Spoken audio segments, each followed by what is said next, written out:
La provisión de alimentos es categórico, es indiscutible que la base para la provisión de alimentos del futuro de la humanidad es la agricultura y la ganadería. Es decir, por ese lado tenemos algunas ventajas importantes. Hoy se habla mucho del tema de una salud, que también podríamos abordar un poquito más adelante.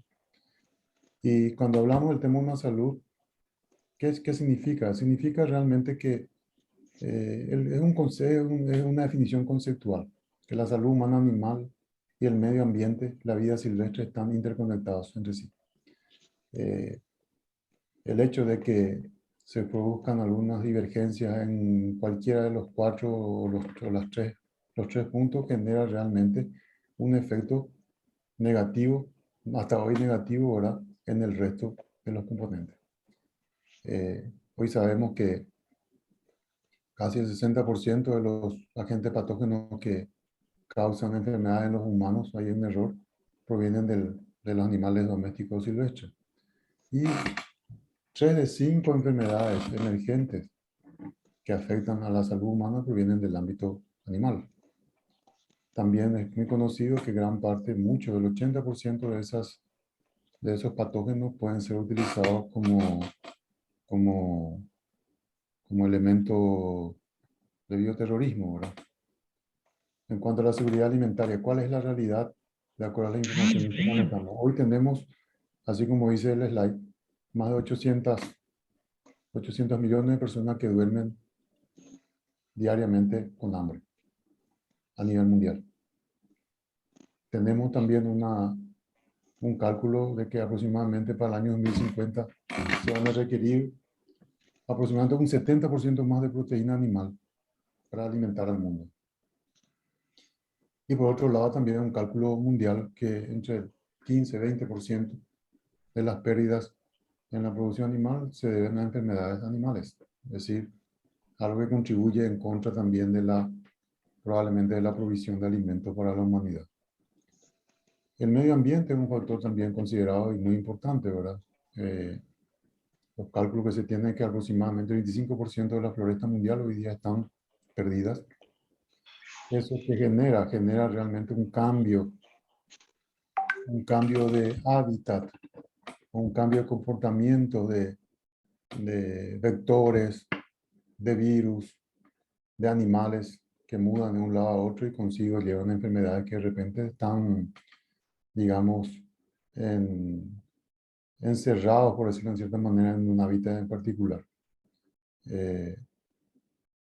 Un ejemplo de esto en nuestra zona y que viene de mucho tiempo es lo más común es, por ejemplo, la mosca de los cuernos. Una cosa que llegó y llegó. También, ¿cuál es el efecto de la, de la base de la economía? Y se calcula aproximadamente más de 700 millones de personas en el día, a nivel mundial, perdón, que viven con menos de $2 por día.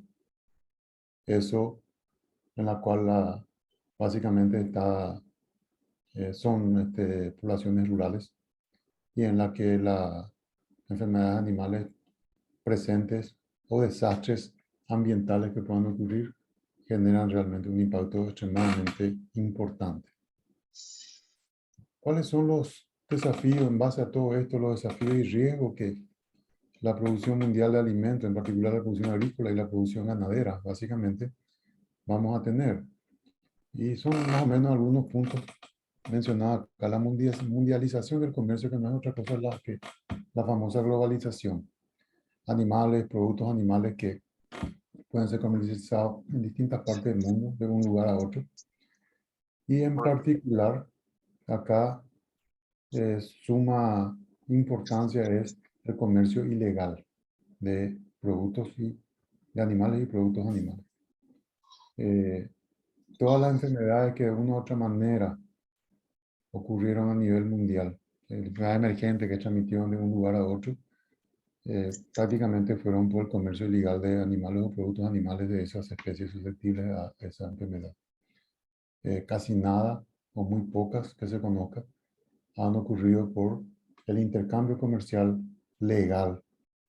¿Por qué? Porque realmente bajo esas condiciones hay un medio de certificación del producto, un medio de verificación de control de origen de la calidad, inocuidad y sanidad del producto, lo cual garantiza, digamos, realmente la, la calidad del animal o la calidad del producto, en la cual realmente el rol de los servicios veterinarios es extremadamente importante. El cambio climático, que mucho se habla, ¿verdad? Hoy día, el calentamiento global, que hacen que muchas especies terrestres y acuáticas cambien de hábitat, cambien de comportamiento, entonces se producen, digamos, eh, mudanzas, traslados de, de especies de un lugar a otro, justamente por esta situación climática que se genera. Los desastres ambientales también son elementos que, que, que ayudan, cooperan muchísimo, ¿verdad?, a generar realmente problemas en la producción, lo cual representa realmente desafíos y que los sistemas productivos agroproductivos deberíamos de tener o de evaluar la posibilidad de mitigar. Evitar estos riesgos es imposible, pero de mitigar por lo menos de una u otra manera. Tiene que ver con esto la sostenibilidad ambiental. Y acá, más allá de la destrucción del medio ambiente, es un poco el comportamiento, el cambio de comportamiento de los consumidores en general. Una sociedad consumidora mucho más preocupada por el respeto a las cuestiones ambientales. Y es un tema que hoy está muy considerado en los intercambios de productos de animales y productos animales, básicamente. Un tema nuevo no nuevo, pero relativamente nuevo y que seguramente va a ser una de las limitantes más importantes en el futuro, son el tema de la resistencia antimicrobiana. Y como dice acá el slide, el uso indiscriminado de de antibióticos que genera realmente bacterias resistentes. El uso de estos antibióticos no solo debemos pensar que es en el ámbito animal, también se produce ya sea en el tratamiento de la medicina humana, como también en en la producción agrícola en particular. Todo confluye y cuál es la tendencia actual por lo menos la OIE sacan reglas con recomendaciones del uso prudente de antibióticos. Y también es importante señalar acá que entre 2019 y 2021 más de 1 millón de personas fallecieron en el mundo a consecuencia ya del mal uso, el uso indiscriminado de antibióticos en la producción animal, agrícola o el tratamiento de personas enfermas, ¿verdad? También está el tema del cambio del comportamiento humano. Los países exportadores realmente deberán adecuarse donde tenemos la necesidad de adecuarnos a al nuevo sistema de requerimiento del consumidor. Pero no solo eso, sino que también el comportamiento humano incide fuertemente en la aparición o no de ciertas enfermedades. Los traslados del campo hacia las ciudades generando urbes importantes donde hay aglomeraciones importantes de seres humanos, pues facilita muchísimo la transmisión, la aparición o la transmisión de ciertas enfermedades. Los hábitos alimenticios. Cuando hablamos de hábitos alimenticios no solo nos referimos a que poblaciones en particular consuman alimentos de mejor calidad. También hay hábitos alimenticios que se dan por falta de alimento. Consumir animales exóticos, de repente escuchamos que consume cucaracha, langosta, el murciélago que salió con el tema del COVID. Y esos no son probablemente alimentaciones habituales, pero la necesidad hace que la gente de menor recurso, la gente necesitada, recurra de una u otra manera a ese tipo de alimentación, lo cual también genera riesgo, pues pueden ser transmisores de enfermedades. Y por último están las enfermedades normales que todo el mundo conocemos, ¿verdad? Enfermedades emergentes, enfermedades zoonóticas, y abajito, y hoy el convencimiento total de que gran parte de las enfermedades emergentes en el ámbito animal, principalmente en la vida silvestre, son enfermedades, como dije al inicio, 3 de cada 5 enfermedades emergentes en el ámbito de la vida silvestre son enfermedades zoonóticas que llegan a humanos. Y ahí tenemos unos ejemplos: el ébola, la rabia, la brucelosis, el COVID, brucelosis, la influenza. Estas son enfermedades que tienen su origen en el ámbito animal y luego llegan al humano generando una zoonosis, como la pandemia que estamos teniendo, y no hay que pensar, evidentemente, que esto será lo último. Probablemente van a seguir ocurriendo situaciones de esta naturaleza, y en ese contexto pues hay que buscar la manera. De la organización tiene grupos de expertos que están trabajando constantemente sobre cómo mitigar, más que mitigar, tener la información precisa, tener la información adecuada en el tiempo preciso para la toma de la decisión. En ese contexto, hoy la organización, la ONSA, pues ya no es OIE, hoy es ONSA, Organización Mundial de Sanidad Animal, tiene acuerdos de cooperación de trabajo conjunto denominada, inicialmente fue la tripartita, y este trabajo lo hacían entre expertos de la ONSA o de la OIE en su momento, con la Organización Mundial de Salud Animal, de Salud Humana, la OMS, y la FAO.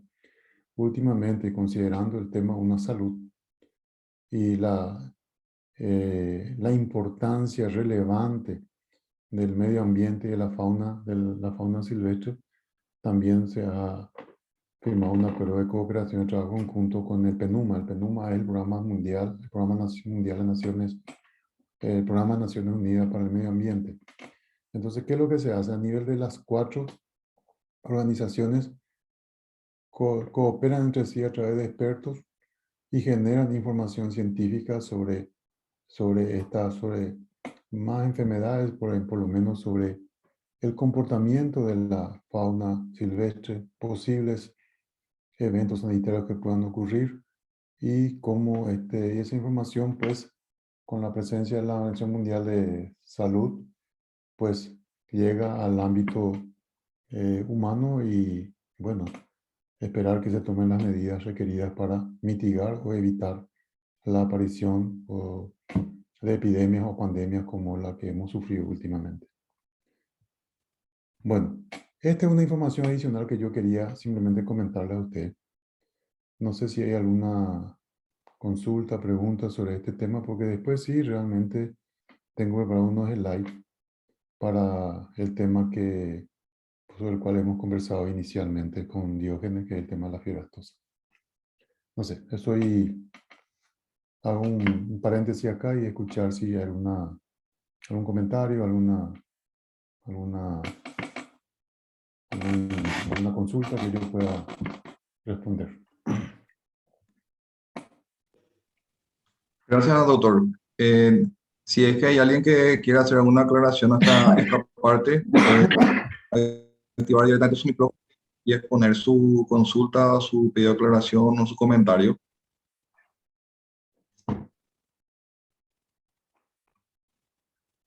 De lo contrario, le Continuamos. damos luz verde al doctor para que continúe. Perfecto, gracias, Julio. Lo importante de todo esto, que lo que yo acabo de mencionar, es Adelante, de que, doctor. perdón, lo importante de todo esto es de lo que acabo No, adelante, doctor. gracias. Lo importante de todo esto es, sobre lo que acabo de mencionar, es que realmente las posibilidades, si hablamos en el ámbito nuestro, en el ámbito de la producción animal, las posibilidades futuras son extraordinariamente interesantes, importantes, y ya que va a haber una demanda muy importante, muy grande de alimentos, y seguramente lo único que nos puede faltar en el mundo es alimento. La producción ganadera, la producción agrícola, ganadera van a tener realmente su rol importante, y los países exportadores como el nuestro podemos sacar extrema ventaja en toda esta situación. Sin embargo, es importante tener en cuenta los aspectos climáticos, eh, los desastres que puedan ocurrir. Nosotros hemos tenido ya un poco de todo, ¿verdad? Tal vez no la magnitud que la magnitud que hayan sufrido países de otro mundo. No tenemos ciclones, huracanes, nada de eso, pero sí tenemos inundaciones importantes, sequías importantes, tenemos incendios importantes y todo eso realmente conspira negativamente sobre la posibilidad de una producción importante de proteína animal y aprovechar realmente los beneficios que puedan presentar el futuro respecto a este tema. Es simplemente eso. Es decir, por un lado tenemos ventajas comparativas, pero también tenemos responsabilidades que cumplir para sacar ventajas realmente de la situación. Bueno,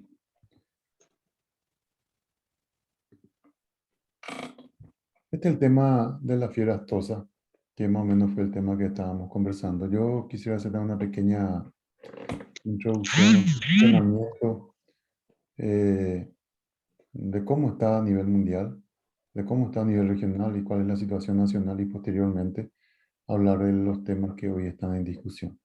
Como ustedes podrán ver, la fiebre aftosa en América, en la región, nosotros hablamos siempre de región y para nosotros región de las Américas incluye toda América, América Norte, Central, el Caribe y América del Sur. En la región de las Américas tenemos un solo país que realmente está con una situación de estatus desconocido. Asumimos y estamos convencidos de que es un país aftóxico y ese es Venezuela.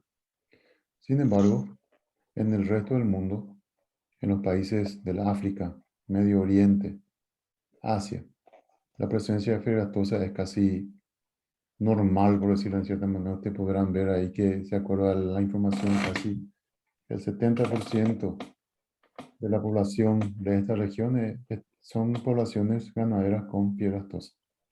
Todo lo que ustedes están viendo un color gris son áreas o son países o regiones con presencia de fiebre aftosa. El resto del color verde, pues, mirando un poco la intensidad de color, pues son algunos libres con y otros sin vacunación. Podemos ver acá que la región del Cono Sur, salvo Venezuela, tenemos ya varios países con zonas o países enteros, como el caso de Perú, por ejemplo, y Chile, que están un verde más oscuro, lo cual son países libres sin vacunación. Guyana es otro también que están un poco por debajo de Venezuela, país libre sin vacunación. Brasil tiene estados, varios estados, y entre los estados limítrofes se encuentra el estado de Paraná, que también ya el año pasado, este año, ha conseguido su estatus de libre sin vacunación. Y Argentina, que tiene la parte sur de la Patagonia, también libre sin vacunación. Si miramos un poco el ámbito subregionales de América del Sur, y lo que ya acabo de decir, ¿verdad? Se nota de un tiempo a esta parte, y ahí tal vez tú me puedes dar mucha más, mejor información, una mejora sustancial del estatus sanitario de los países de la subregión o de la región sur de las Américas, salvo Venezuela, en la que, como dije inicialmente, no tenemos mayor información, o la información que tenemos nos indica claramente que es un país aftóxico. Los de color verde más oscuro son países libres sin vacunación y los más claritos son con vacunación, verde claro, con vacunación. Si nos basamos en el cono sur de las Américas, es decir, Chile, Argentina, Brasil, Bolivia, Paraguay, Uruguay, vemos también que gran parte ya de esos países están con o sin, están con libres sin vacunación y otros con vacunación.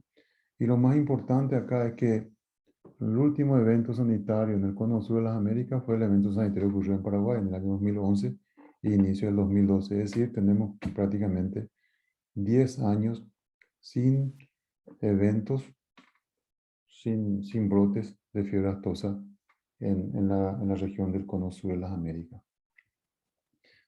Si vamos al escenario nacional, ¿cuál es la situación Paraguay? Y Paraguay tiene, como todos sabemos, un programa de vacunación público-privada bastante exitosa ya por aproximadamente 20 años. En 2003, 2002, 2003 inició todo el proceso y vamos con, como dije, casi 2 décadas de, de vacunación antiaftosa, exitosa porque independientemente de que hayamos tenido algunos eventos en medio de este tiempo, ¿verdad? Han sido eventos que han podido ser solucionados de una manera rápida y como dije, eso ocurrió hace 10, 11 años atrás, el último en Paraguay. Esto nos lleva realmente llevó a la institución a realizar algunos ajustes en la estrategia de vacunación. Eh, un fortalecimiento de los controles de la calidad de la vacuna, porque hay que reconocer, hemos tenido inconvenientes con la calidad de las vacunas en su momento. También hemos tenido problemas con los procesos de vacunación y todo eso se ha ido corrigiendo con el correr del tiempo hasta llegar en los últimos años, no sé, 2 o 3 años, creo que si no estoy equivocado, con cobertura inmunitaria por encima del 90%, 95% incluso en algunos casos. Esto nos da realmente una tranquilidad y es producto seguramente del trabajo coordinado, mancomunado entre el sector público y el sector privado. Por otro lado, también todo esto conlleva realmente a exportaciones, a un aumento casi continuo del volumen de exportaciones de animales y productos animales. Es consecuencia también de este trabajo que se viene realizando de un tiempo a esta parte y del nivel de tranquilidad sanitaria respecto a esta enfermedad que tenemos en el país. Ahora viene, todo ahí está todo bien, ¿verdad? La discusión sobre continuar o no con la vacunación. ¿Cuál es qué es lo que convendría al país? Y en ese contexto yo voy a tratar de dar una, antes de dar mi apreciación personal, un poco unas consideraciones generales. El hecho de que Paraguay deje o no de vacunar. Y esto es un tema que a mi juicio debe ser discutido y discutido sin prejuicios y sin tener, digamos, partidos ya antes de iniciar la discusión. Es importante escuchar propuestas, poner las consideraciones sobre la mesa y sacar conclusiones que realmente ayuden al país, pero tiene que ser una decisión del país y no una decisión de, llevada adelante, por decirlo así, propuesta por otros países. Es decir, nosotros tenemos a nivel regional un programa llamado PEFA, que es el Programa Hemisférico de Control de Fiebre Aftosa, en el cual cada año se hace una reunión que se llama la COSALFA, la Comisión de Lucha contra la Fiebre Aftosa, creo que es la denominación final, en la cual existe una estrategia y esa estrategia o esas resoluciones tienden a una erradicación de la fiebre aftosa en la región de las Américas, en lo cual todos los países realmente firmamos, damos nuestro consentimiento y, y salen sendas resoluciones por lo cuales hoy últimamente tenemos un plan estratégico del PEFA, creo que 2021-2026, en cuyo tiempo deberíamos los países de la región nos comprometimos a hacer las acciones de manera a tener realmente, a lograr el estatus de libre sin vacunación. También quisiera, antes de iniciar todo esto, señalar que la OIE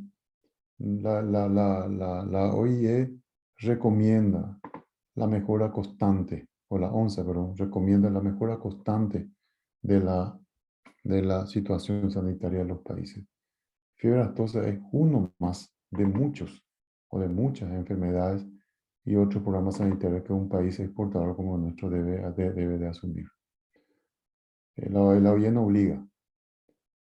Entonces, el hecho de dejar o no de vacunar, pues,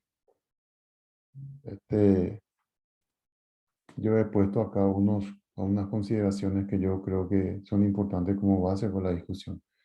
Hoy sabemos con certeza que Brasil, estado limítrofe a Paraguay, como el estado de Mato Grosso, el estado de Mato Grosso do Sul, que son vías de entrada y salida de productos paraguayos hacia el Brasil, están eh, dejan de vacunar en noviembre. La última vacunación antiaftosa la van a realizar entre noviembre y diciembre, y luego ya no vacunar y preparar toda la documentación de manera que el 2024-2025 seguramente, 2024, perdón, 2023-2020, 2024 accedan al estatus de libre sin vacunación. Considerar que Brasil, en este momento, históricamente tercero o cuarto país importador de productos cárnicos, con valores entre 150 a 200 millones de dólares por año. También es importante considerar, si miramos solamente Brasil, que el hecho de que ellos dejen de vacunar, y sobre todo el hecho de que consigan el estatus de libre sin vacunación, necesariamente van a significar para nuestros productos algún tipo de restricción de ingreso, de internación hacia el Brasil. Eso es categórico, eso es normal en los países de un estatus sanitario diferente. Eh, Esa es casi una seguridad, ¿verdad? Se podrá conseguir internalizar al Brasil, pero será bajo ciertos condicionamientos, y esos condicionamientos podrían significar costos adicionales a al producto paraguayo. Eh,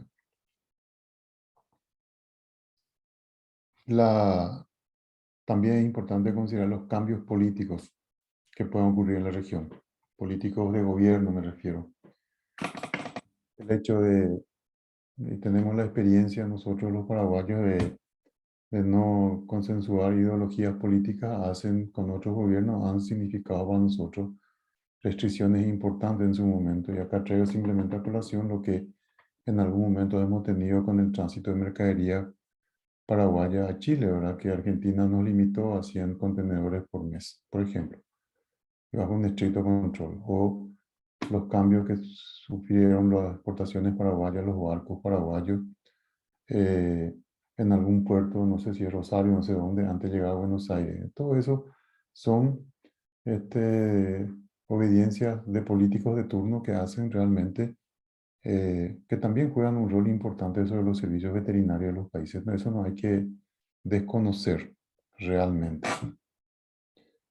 Las exportaciones de productos paraguayos, el hecho de que continuemos vacunando no va a significar realmente de que se nos cierre el mercado, ni mucho menos. Podemos tener mercados importantes.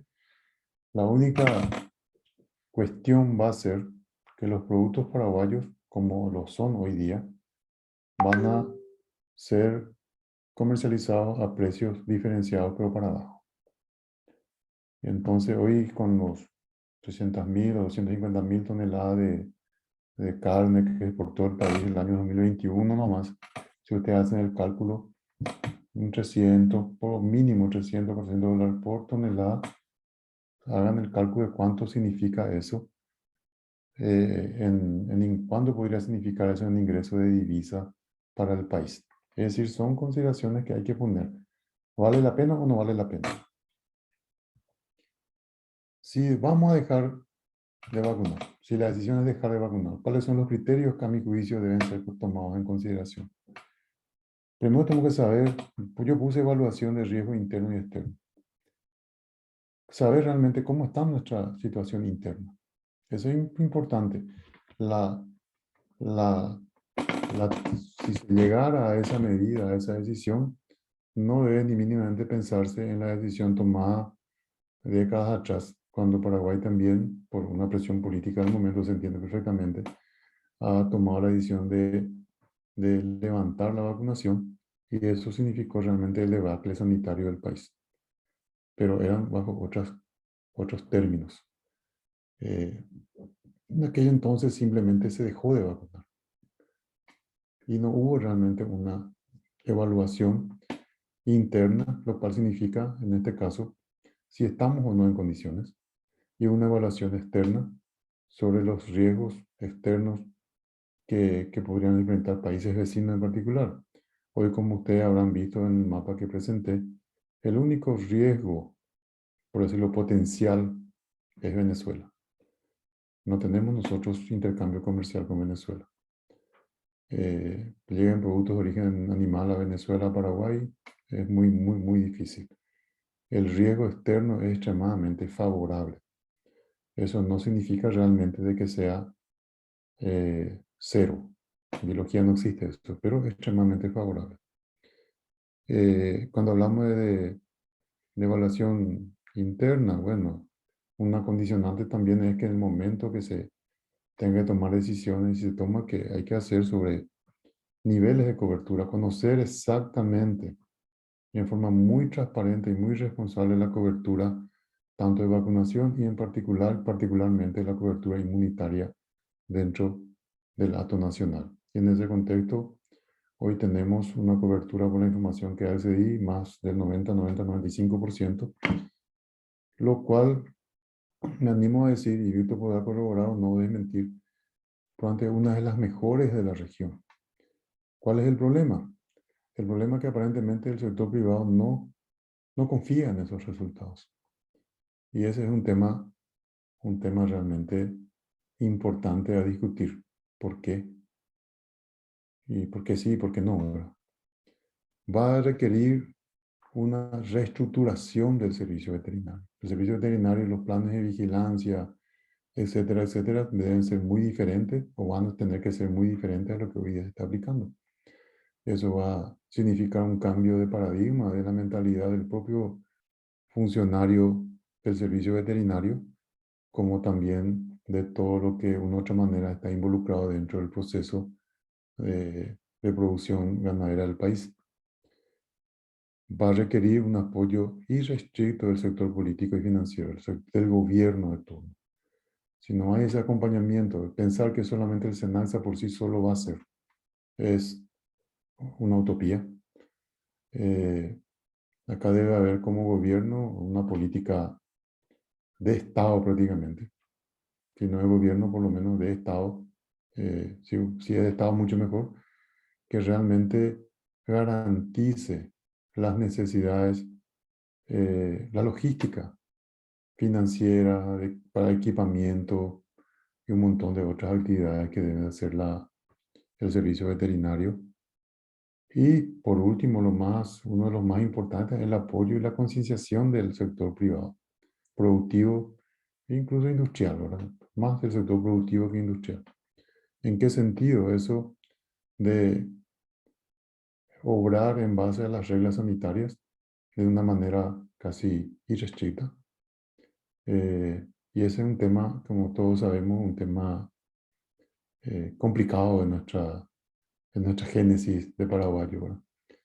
Entonces, pero son temas que hay que considerar. Y con esto lo que quiero demostrar nomás no es simplemente dejar de vacunar, sino que hay todo un trabajo previo, un trabajo importante que hay que ir desarrollando, evangelizando a todos, como dije, sectores políticos, sectores privados, a todo lo que de una u otra manera forma parte de la cadena sanitaria del país, sanitaria animal del país. Debemos estar convencidos y entender realmente todo esto.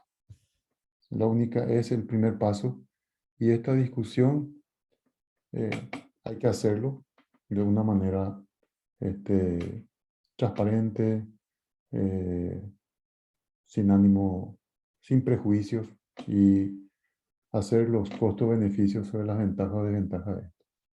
¿Cuál sería la ventaja si dejábamos de vacunar? Porque es la primera pregunta que viene. ¿Accedemos a mercados importantes? Y sí, podemos acceder a mercados importantes.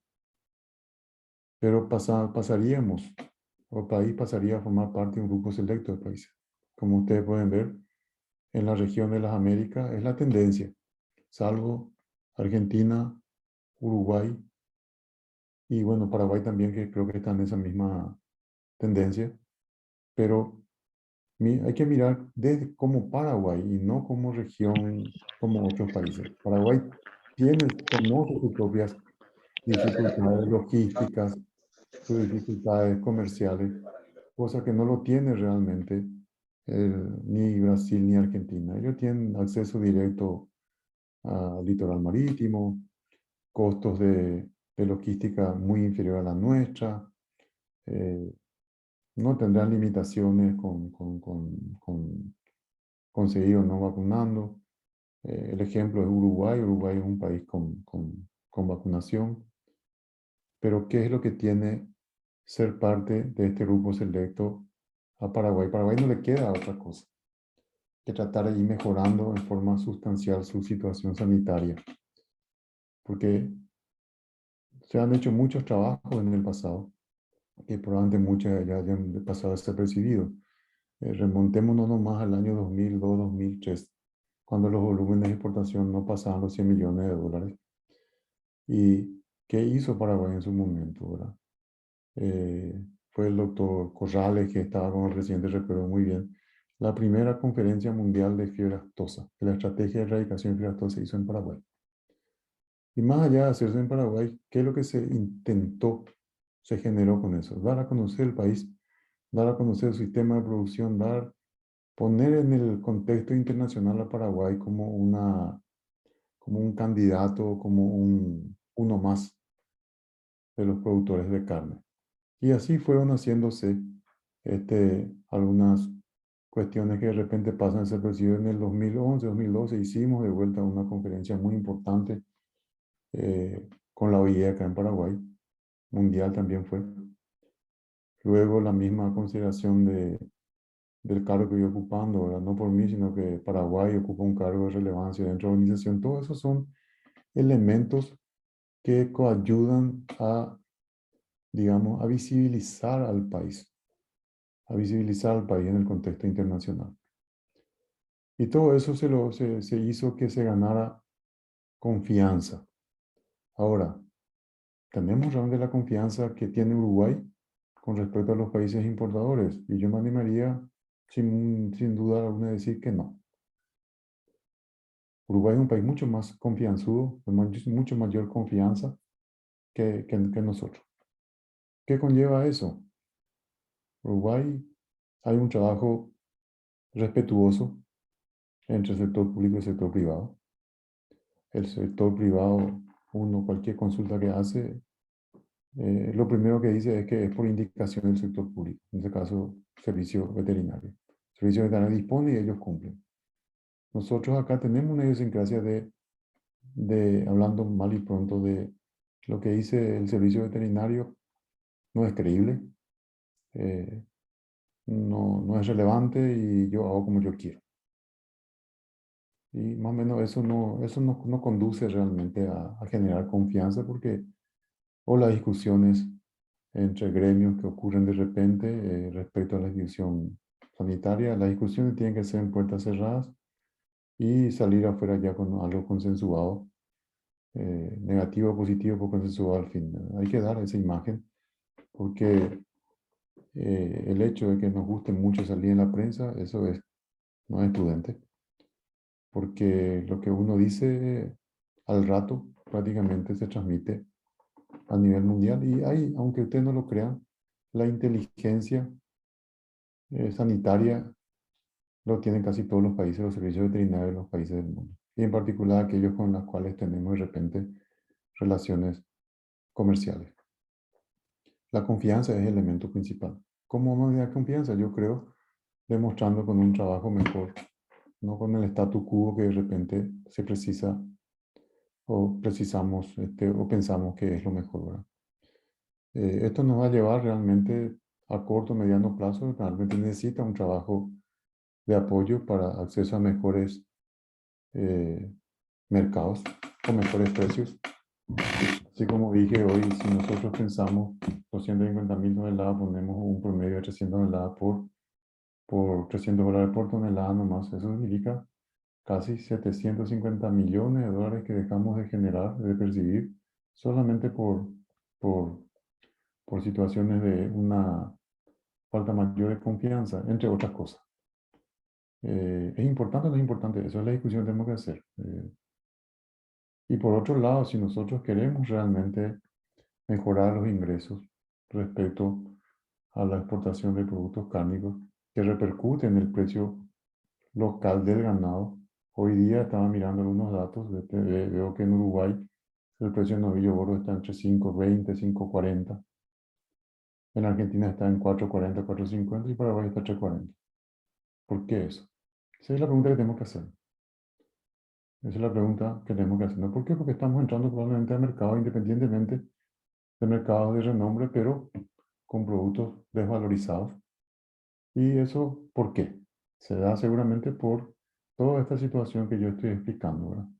Una falta total de confianza. ¿Y la confianza por qué? Porque las informaciones fluyen y siempre hay tiroteadores, por más que sean ciertos o no, que ayudan, digamos, a no tener una buena reputación. Y Paraguay, hay que reconocer, nosotros veníamos de una reputación no muy apropiada. Se mejoró mucho, eso nadie discute, pero a mi juicio se necesita mejorar mucho aún para tener realmente, darle, digamos, el valor agregado que realmente tiene el producto cárnico paraguayo, que es un producto de altísima calidad. Seguir vacunando. ¿Qué significaría seguir vacunando? Seguir vacunando significaría que toda la información que genera, en primer lugar, se me ocurrió, toda la información que genera el servicio veterinario, de un estatus, de una cobertura inmunitaria, de una cobertura de vacunación importante, es una mentira. ¿Por qué uno vacuna? Porque hay riesgo. Y con esos números realmente el riesgo es insignificante. Y como dije, ya repetí, el acceso al mercado con productos con precios diferenciados para abajo. Esa es la realidad paraguaya. Producto de altísima calidad a precio diferenciado, pero para abajo. Después viene la otra discusión que también se ya presentó, que es el cambio de paradigma respecto al estatus de quebrastosa. ¿Qué significa eso? Hay una propuesta, más que propuesta, comentario, no es propuesta, un comentario, eh, un proceso de evangelización de que la ONSA reconozca el estatus de libre con vacunación con la misma similitud que el estatus de libre sin vacunación. ¿Es posible todo esto? Y sí, es posible, es posible. Pero ¿qué necesitamos para esto? Que las justificaciones técnicas que nos lleven o que nos permitan solicitar un cambio en este sentido estén basadas en ciencia. ¿Tenemos o tenemos eso? Y no tenemos. El hecho de que el país o la región tenga, por un lado, el interés plausible, porque la OIE gusta recibir este tipo de sugerencias, pero la OIE no lo va a tratar del momento que no tenga, digamos, un respaldo científico apropiado. Y aún teniendo, seguramente vamos a tener que esperar 15, 20, 25 años para que esto realmente sea evaluado y tenga, digamos, la aprobación de parte de, de la OIE, si es que corresponde o no. Es decir, 2 décadas aproximadamente, es mucho tiempo. Eh, el hecho de presentar que los millones de toneladas exportadas por la región nunca han generado la presencia de la enfermedad. Y es una cosa lógica, no se conoce en el mundo que exportaciones de carne bovina en forma legal hayan generado la ocurrencia de fiebre aftosa en el país importador. Ese es un tema que hay que considerar. Esos son datos estadísticos, no son datos científicos. Si usted me pregunta qué datos científicos tiene que ser, y es extremadamente difícil en temas de fiebre aftosa. Los métodos de diagnóstico hoy se tienen, la prueba de Proban, de ELISA y todo lo que se usa hoy no son garantías 100% para decir que tal animal está sin presencia de virus. Eh, Tienen sus márgenes de errores. Eso condice negativamente sobre la posibilidad de tener realmente, de dar un aseguramiento de que el hecho de no encontrar signifique realmente no tener la enfermedad. No tener la enfermedad debe pasar por un periodo de prueba. Por eso la OIE, por eso, por ejemplo, el ejemplo Brasil. Brasil vacunará en noviembre y seguramente en noviembre del próximo año hará su presentación documental a la OIE para su aprobación en el año 2024. Tener ese año de control para asegurarnos realmente la no presencia de la enfermedad. El estatus de libre sin vacunación conlleva realmente mucho esfuerzo. Eh, Tiene costo, sí tiene costo. Un cambio de paradigma, de conciencia de todos los productores, de los, de los, de los servicios veterinarios, de la política, de los políticos del país, de los políticos de turno del país. Y no significa sencillamente dejar de vacunar. ¿Qué es lo que Paraguay, a mi juicio, tiene que hacer? Paraguay no puede estar en contra de la tendencia mundial, considerando todo lo que acabo de decir, considerando todos los esfuerzos que se han hecho de manera a posicionar al país, como normalmente decimos, en las ligas mayores. No podemos estar en las ligas mayores estando vacunando con resultados extremadamente satisfactorios. Debemos de apuntar a un proceso que conlleve toda esa actividad que dije, evangelizar, que no es nada, no es tarea fácil.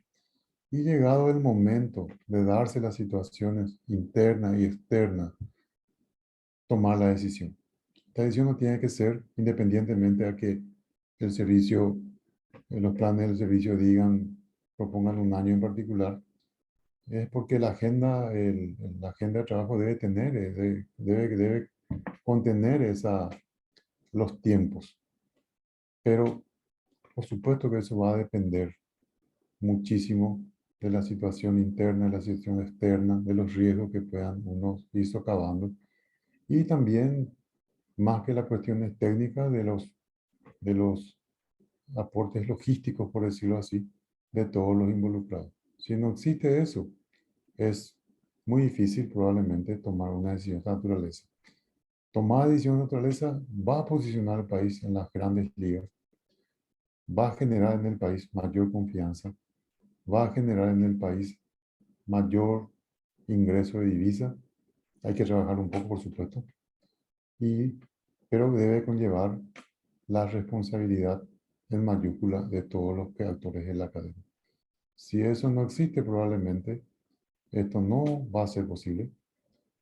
Y hay que entender que una vez que si se llegara a tomar esa decisión y se llegara a obtener el estatus de libre sin vacunación, eso es un camino prácticamente sin retroceso. Es lo que se me ocurre decirle ahora, ¿verdad? Me gustaría dejarlo acá y recurrir un poco a las consultas, preguntas, comentarios de los colegas. No sé si Julio queda a tu cargo. Con esto yo estaría finalizando prácticamente mi presentación. Por lo tanto, hay muchas cosas aún que se podrán discutir. Recurro un poco al apoyo de los colegas con sus preguntas, comentarios. Víctor, que sabe mucho de esto. Y bueno, gracias a todos por la atención. Muchas gracias, doctor. En el chat ya publicaron algunas consultas que voy a ir priorizando. Mientras tanto, igual pueden ir preparando otras consultas que quieran hacer posteriormente o, como dijimos, opiniones, pedido de aclaración, aportes, son todos bienvenidos. Fernando Pérez Sanabria pregunta en el chat. Quería saber, excelente ponencia, Aurelio ya quería saber su opinión sobre el tema del proyecto compartimentación del sector porcino libre de fiebre aftosa como herramienta y avance para el estatus de comercio de la carne porcina. Fernando sabe más que yo de ese tema. ¿Verdad? No, la OIE tiene, la OIE, ¿cómo puedo decir? Acompaña realmente las propuestas de mejoras sanitarias que faciliten el comercio de productos animales en general, animales y productos animales en general. En este tema tenemos un ejemplo de la regionalización, la compartimentización, dentro de la propia, para ciertos capítulos del código, están el tema de las mercancías seguras, que también eh, ya define, digamos, flexibilidades respecto a, a ciertas flexibilidades para que faciliten, por decirlo de cierta manera, el comercio de un producto en particular. La compartimentización es un tema, eh, yo creo, importante, es todavía poco experimentado en la región, el único hasta donde yo sé. Uruguay tiene una experiencia en ese tema y es con oveja, preparada exclusivamente para los Estados Unidos. Tiene sus requerimientos, tendrá sus costos también. eh, y el tema de que eso pueda ser ejecutado en la actividad porcina o en cualquier otro tipo de actividad, me parece sería un avance importante y permitiría realmente, la compartimientación permite realmente que los países operen como libres sin vacunación, lo cual puede darse con el tema porcino. Es un tema que ya se viene discutiendo hace tiempo, hablando por lo menos hace tiempo, pero seguramente tiene sus costos y es allí donde hay que entrar a sumar y a restar. Y se tienen que hacer discusiones sobre el tema, ¿verdad? Evidentemente nuestra tradición como país es, los buenos resultados los tuvimos siempre en base a las discusiones entre el sector público y el sector privado. Ninguno de los dos es un maritaje inseparable, independientemente de que muchas veces podemos insultarnos, podemos no sé, enojarnos uno con otro, pero es un maritaje necesario. Y sin ese maritaje probablemente no podamos llegar a mucho, ¿verdad? Por eso que es importante el conversatorio sobre los temas específicos, pero un conversatorio sin ningún tipo de fanatismo, sin ningún tipo de prejuicio, buscando siempre encontrar la manera más propicia de sacar ventajas. Y las ventajas no las jugamos nosotros, las ventajas comerciales las hacemos en el exterior. Es como un equipo de fútbol que nos preparamos para competir en el mundial. El partido se juega afuera, no se juega acá. De eso es importante entender. No, el partido interno no suma ni resta, al contrario, puede restar mucho más de que sumar. El partido externo es lo que suma. Y para eso hay que tener el equipo, hay que tener los programas, los planes, los proyectos, los fondos y el convencimiento de que eso nos puede llevar a buen puerto. Si eso no existe, es muy difícil avanzar.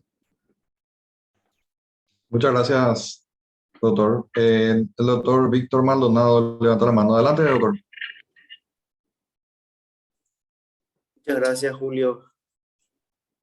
Mucha felicidad, doctor Hugo. Muy buena tu presentación.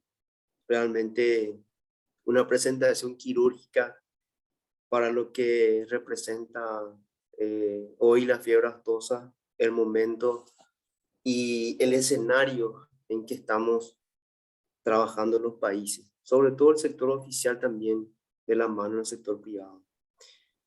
Yo, de tu presentación del programa de fiebre aftosa, sí, siempre digo que el programa que empezó en el 67 tuvo varios quiebres, pero para mí, desde mi visión, el quiebre más importante lo tuvimos después del brote del 2011. Sabemos que el proceso fue evolutivo, se fue innovando el programa, se usó acuosa, oleosa, estrategias de vigilancia, pero a partir del 2011 yo creo que se entró fuertemente a pensar, bueno, aquí tenemos que hacer algo para salir de esta situación. Y es ahí donde se busca también la transparencia que vos hablaste, porque necesitamos ser transparentes. Imagínense, aquí que están los colegas, 55 veterinarios de todos los países del Mercosur abriendo los portones en las estancias, cosa que nunca pasó, eso fue inédito entraron en todas las estancias a abrir la boca a los animales, buscar lenguas picadas, buscar fiebre aftosa. Cuando le decíamos nosotros, no, miren, el foco está circunscrito aquí, no. 55 veterinarios mandó el CDP.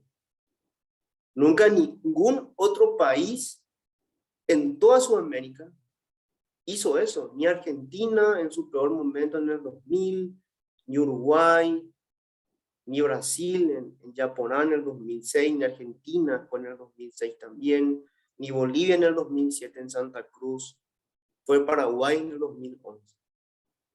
Y costó salir de esa crisis, de esa situación tan pero tan complicada, que tenían que darse un golpe definitivo al proceso, y es ahí donde se da el quiebre hacia la búsqueda de la excelencia. Porque costó muchísimo recuperar esa transparencia y sobre todo empezar a intervenir tanto en el sector público, cuestiones importantes, esenciales para el programa, como también en el sector privado. Y fueron golpes de timón que marcaron un, digamos, renacer de vuelta al programa Fiebre Aftosa, en donde prácticamente se empezó a pensar de cero. Nos impusieron 3 periodos de vacunación, 2 periodos generales, un periodo intermedio. Imagínense, 3 periodos de vacunación, un periodo de vacunación dictado por el CDP, no por el servicio propiamente. Entonces, de eso hemos salido. Pero todo este proceso, el 2012, a partir del 2015, empezó el SENACSA a intervenir mucho más fuerte cuando empezamos con los programas de controles y evaluación de cada periodo de vacunación para saber efectivamente si esa vacuna que estoy poniendo, eso que es la Fundasa, a través de las certificaciones y a través de los controles que hacemos en campo, realmente daba los números para poder mantener el ganado protegido. Y lo hemos hecho desde 2015 hasta aquí de manera continuada y mantenido niveles altos. Hoy estamos casi en un 95% de protección a nivel de rebaños. Estamos hablando de la población bovina en país. Con un periodo y medio prácticamente, y con 2 ml y con 2 virus metidos en la vacuna. Imagínense lo que ha evolucionado y las decisiones, estrategias se han tomado en todo este tiempo con un programa que realmente hoy les digo desde el servicio está fortalecido. Hemos llegado al techo de la vacunación. Ya no podemos mejorar eso, aunque le bañemos de vacuna a los animales hoy. Ese 95% queda y no va más allá, porque esa es la naturaleza, esa es la biología. No podemos ir más allá. Entonces, la conclusión que les dejo es que el programa de vacunación de fiebre aftosa está consolidado con vacunación. La condición del libre con vacunación en este país está consolidado. Consolidado con números, consolidado efectivamente con investigaciones epidemiológicas de alto nivel, estudios que yo les puedo decir o pueden buscar en todas las páginas de los servicios veterinarios o los estudios de otros países, no van a encontrar el trabajo que está haciendo el servicio hoy. Y en los últimos 10 años, 12 años de trabajo en donde realmente se ha cambiado la mentalidad, el pensamiento, el modo de trabajar que tiene hoy SENACSA con la Fundasa ha evolucionado tanto que hemos llegado nosotros hoy a ese límite y a llegar con unos realmente altos. Ahí está una pregunta, ¿quién va a liderar el proceso? SENACSA ya empezó a liderar el proceso. Hemos salido a hablar con el sector ganadero y le hemos mostrado el plan de avance de levantamiento de la vacunación. Pero no es un plan de levantar ahora, no. Es un plan progresivo que incluye muchísimo trabajo. Hay un préstamo, el proyecto I, de 15 millones de dólares, en donde se está fortaleciendo el servicio, justamente en el escenario de Libre. Se están haciendo un fortalecimiento de las estructuras, de los puntos de ingreso en frontera, oficinas en puntos estratégicos a nivel país, principalmente el Chaco y fronteras con Brasil, mayor recursos humanos, mejoramiento en la estrategia de vigilancia. Hoy estos estudios les cuesta el servicio $400,000 al año. Salir a tomar 20,000 muestras en 4 semanas, en 5 semanas y sobre todo mover casi 30, 40, 50 veterinarios en un solo mes. Cuesta mucha plata hacer estudios, hacer investigación en fiebre aftosa. Y se ha conversado con el sector y se le ha mostrado el camino, porque es la obligación que tenemos nosotros como servicio veterinario es mostrar el camino. Decirles, señores, hemos llegado hasta aquí, juntos, con una muy buena cobertura de vacunación, 10 años sin brote. Pero el siguiente paso, mirando lo que viene al lado, porque yo estaba mirando el mapa de Brasil, cuando el doctor Río ya está haciendo una presentación, 40 millones de animales ya están libres en Brasil, sin vacunación, hace un año y medio sin brote. Éxito para Brasil, y lo felicito. Pero ahora en noviembre van a meter 80 millones de cabezas de ganado, más. Entonces llevamos los 120 millones. Y todos los estados que van a estar libres hoy meten el 36% de la producción de carne de Brasil. Y eso no es poca cosa. Entonces hay que mirar, como dijo el doctor Hugo, un poco el horizonte, ver qué es lo que le conviene al país, no a la región, al país, mirando la situación epidemiológica regional de los países que nos rodean. Porque ahí no hay ya justificación.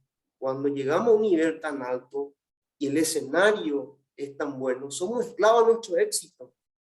¿Por qué seguir vacunando si estás con 95% de inmunidad, no tenés circulación viral? Entonces, no tiene más sentido llegar a la vacunación. Y finalmente hay que mirar en otros sistemas productivos que están pendientes de fiebre aftosa. Es decir, el sector porcino que podría crecer 10 veces más. O el sector avícola, aunque no crean, también se afecta por la cuestión de fiebre aftosa. La exportación, pregunta de país que hagan, siempre preguntan, fiebre aftosa es una barrera comercial para todo el escenario productivo, tanto de aves, de cerdos, de todo lo que se, inclusive de soja en su momento, tuvo un problema de fiebre aftosa. Se tenía que certificar que la soja viene de un área libre donde no hay fiebre aftosa en el brote que tuvimos en el 2011, en la zona de San Pedro. Entonces, ese es el escenario. La visión que tiene el servicio es la de seguir trabajando. Cuando llegue ese momento, tenemos que llegar con 95% de inmunidad poblacional y el escenario regional libre y las partes interesadas con pleno acuerdo de que ese es el camino que tenemos que seguir. No se va a tomar una decisión sin tener todos los elementos que se habló aquí en la presentación del doctor. Pero creemos firmemente que tenemos que seguir avanzando. No es dejar de vacunar. Eso es lo último que se hace. Y no es país libre sin vacunación. Es un país con un estatus mejor, un mejor estatus sanitario. Y nosotros creemos, estamos convencidos de que el camino que hay que seguir probablemente sea ese.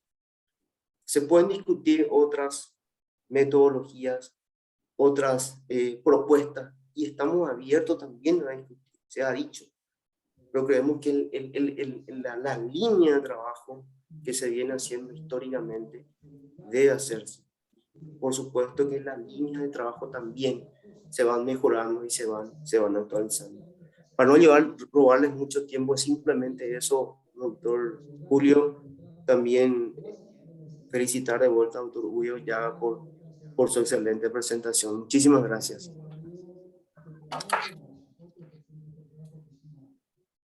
Muchas gracias, doctor Maldonado. No sé, doctor, ya si quiere hacer algún comentario también con referencia a lo recientemente expuesto por el doctor Maldonado. No, Julio, no tengo realmente porque estas son cuestiones, me gustaría que las cuestiones institucionales, operativas, ya lo he resuelto y yo comparto plenamente eso. Sí, Pero queríamos también hacer un comentario al respecto del por qué se decidió en este momento realizar este conversatorio.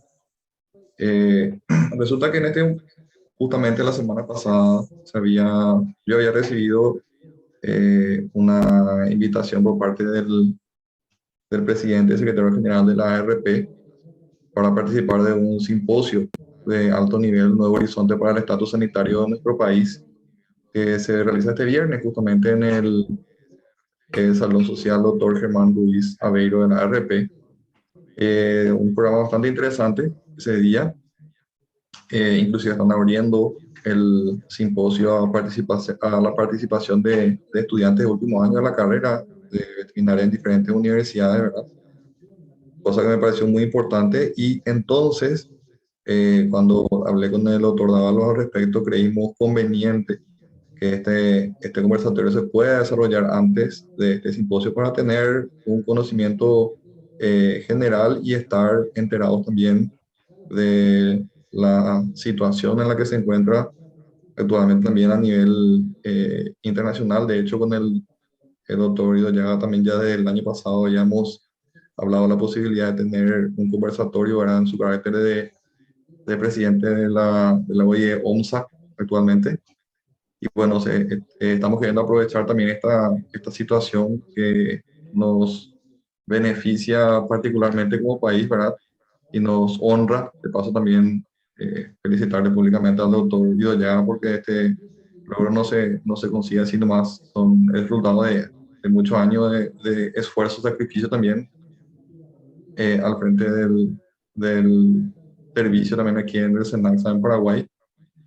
Y bueno, justamente hacer esa referencia, así que estamos tratando este tema, así que creo importante, creímos importante por eso tocarlo esta semana antes de este simposio. A ver, tenemos unas otras consultas en el chat. Eh, Justamente el doctor Maldonado respondía con respecto a quién debería liderar. El doctor Dávalos, yo ya he hecho una consulta, quién debería liderar, perdón, este trabajo, porque no se conversa con los gremios productores, discutir y acordar cuánto tiempo puede llevar este proceso. El SENAC sabe diseñar la estrategia y creo que el doctor Maldonado respondió ya al respecto. No sé, doctor Maldonado, si queréis completar alguna cosa más. Si nosotros hicimos, a ver, más o menos ya casi unas 15 reuniones con el sector privado, con los productores, a nivel de las regionales, de la ARP, con la Fundasa, y hemos presentado un plan de trabajo que es un plan a largo, a mediano y largo plazo. En ese plan estaba previsto, porque sigue el plan, de pasar para el 2025, 2026, dejar de vacunar. Si se dan las condiciones regionales, ¿sí? Eso incluye, obviamente, la situación de Brasil, porque si Brasil en el 2022, que es ahora noviembre, va a obtener su reconocimiento en el 2024, a los un año vamos a tener por lo menos ya el 30-40% de los animales ya altamente susceptibles en Brasil. Y si no tenemos brote, entonces probablemente ese sería un buen momento también para que el país pueda seguir avanzando en ese proceso de libre. Pero como dijimos, y lo que siempre hablamos con el sector privado, esta decisión va a ser una decisión conjunta entre todos los sectores, porque si no, no hay diálogo, no hay aceptación, es muy difícil avanzar. Entonces, la idea que se tiene en ese momento, si el 2025 sería el último año de vacunación y estaríamos llegando al 2026, 2027 seguramente, con el estatus de libre sin vacunación, porque la OIE te da 2 años, como dijo el doctor Hugo. Cuando vos decidís, quiero ser libre, avisás un año antes que dejas de vacunar. Cuando dejas de vacunar, tenés 2 años para presentarte. Si no te presentás, perdés el estatus que tenías. Entonces, es sí o sí. Una vez que vos decís, quiero ser libre sin vacunación, ya no hay retroceso. El país tiene que indefectiblemente presentarse, y si así no lo hiciere, va a tener que volver a vacunar de vuelta y a hacer todo de vuelta el proceso de vacunación. Sí, quisiera hacer una consulta que por ahí de repente puede ser considerada como abogado del diablo, ¿verdad? Pero algo que se discute mucho justamente con el tema del levantamiento de la vacunación es que la campaña de vacunación va dirigida principalmente a la especie bovina, cuando que también la fiebre aftosa afecta a otras especies, ¿verdad? Biongulados, y no solamente especies productivas, ¿verdad? Que se utilizan en la ganadería, sino también especies, animales silvestres, ¿verdad? Que suelen justamente eh, mantenerse como reservorios, ¿verdad? De la enfermedad en algunos lugares. ¿Qué nos puede decir al respecto, los doctores? ¿Qué nos pueden decir? No sé, Víctor. Sí, si quieres hablar, doctor, yo puedo complementar si quieres, pues. No, es una pregunta de carácter casi epidemiológico, me gustaría que vos Sí. lo digas. Yo soy epidemiólogo de oído, no. Eh, los japoneses, solo para una anécdota, los japoneses nos enviaron un cuestionario, y en ese cuestionario nos preguntan, ¿por qué ustedes no vacunan ovejas y cabras? Y, y ¿por qué solamente vacunan bovinos? Y le contestamos a los japoneses realmente, y es que es simple. El bovino es la especie que epidemiológicamente es la única que puede transmitir realmente fiebre aftosa por el sistema de producción. Entonces, vacunando históricamente bovino en Sudamérica, se erradicó la aftosa en muchísimos países, incluso el Paraguay. Y ese es, como dijo el doctor Hugo, ese es el hecho científico más relevante.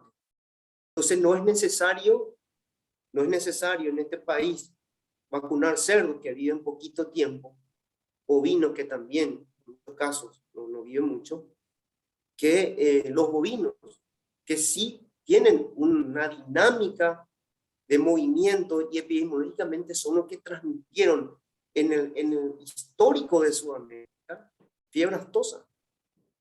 Muy raramente hemos tenido brotes de fiebre aftosa que se haya generado principalmente solamente en la especie suina o de la especie ovina o caprina. Siempre ha sido el bovino el que ha llevado la enfermedad. Como dice el doctor Naranjo, el virus el virus tiene 4 patas, que es de los bovinos, y no se va por los neumáticos de los camiones como estamos pensando. Entonces, doctor, esa es la explicación que nosotros tenemos. En cuanto a la vida silvestre también, es muy difícil que la vida silvestre sea o mantenga o esté permanentemente el virus circulando en esa especie y transmitirle al bovino, puesto que las dinámicas, las densidades no dan para que pueda ocurrir eso. Y en el mismo caso también se han hecho muchísimos estudios y no se ha encontrado ni en Europa, ni acá en América del Sur. Es más, esa era una pregunta histórica de Europa cuando venían a comprarnos y a auditarnos, si los silvestres, cómo se mantenían. Los silvestres hay que dejarlos ahí tranquilos, no hay que moverlos. Hay que cuidar a la especie bovina, que es la que para nosotros es la más importante y es la que transmite fiebre aftosa realmente a nivel de nuestros países y también aquí en Paraguay en su momento. No sé si Claro, contesté bien, pero no sé si el doctor Hugo quería ampliar eso. yo quiero no, ampliar tu conocimiento de epidemiológico, no lo puedo ahora, pero solamente quisiera decir acá, eh, Nosotros conocemos muy bien cuál es la historia de toda esta tendencia actual de mantener la vacunación.